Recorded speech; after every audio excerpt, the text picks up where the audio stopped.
Hi there, and welcome to AMPlify, Spencer Museum of Art's new video series connecting art, music, and poetry. My name is Emlynn Shoemaker. I'm a master's student in vocal performance at the University of Kansas, and I also work at the Spencer Museum of Art as the education assistant.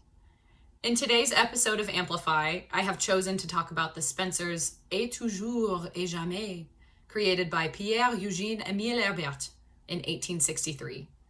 The title of the sculpture can be translated as Forever and Ever or Always Never. But the commonly known title for this sculpture is Death and the Maiden. This bronze sculpture depicts, at first glance, a sensual moment shared between two people, possibly lovers.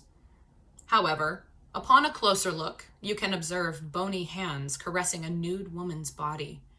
The male figure is hooded, and his skull-like face suggests a sinister figure. But the woman's face shows no fear or discomfort, as though death has seduced her. I find this piece of art fascinating. It seems to grab my attention every time I'm in the galleries. The sense of comfort and ease between these two starkly contrasted figures is both striking and haunting, yet beautiful and intriguing. Its commonly known name, Death and the Maiden, ties to a German art song written by Franz Schubert, Der Tod und das Mädchen, or Death and the Maiden. This song is written for one voice, but presents two characters, a frightened young maiden and death. The song begins with the maiden, who says in a panic, pass over, go, wild man of bone. I am still young, go, my dear, and touch me not. Then there is a shift in the music where death enters, gently saying, give me your hand, you fair and tender form. I am friendly and come not to punish. Be of good cheer, I am not wild.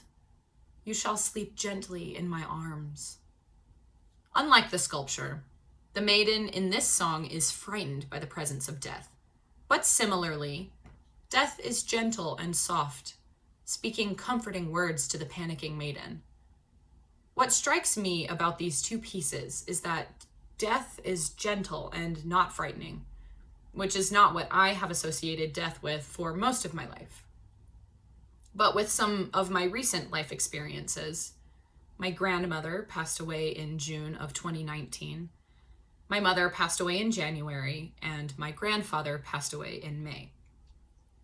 So I've found that these two pieces of art speak to me deeply and remind me that death can be a relief from suffering and a great comfort for a soul finally at rest. Thank you all so much for tuning in to this episode of AMPlify with Spencer Museum of Art and for allowing me to share my passion with all of you. Please enjoy Der Tod und das Mädchen with music by Franz Schubert.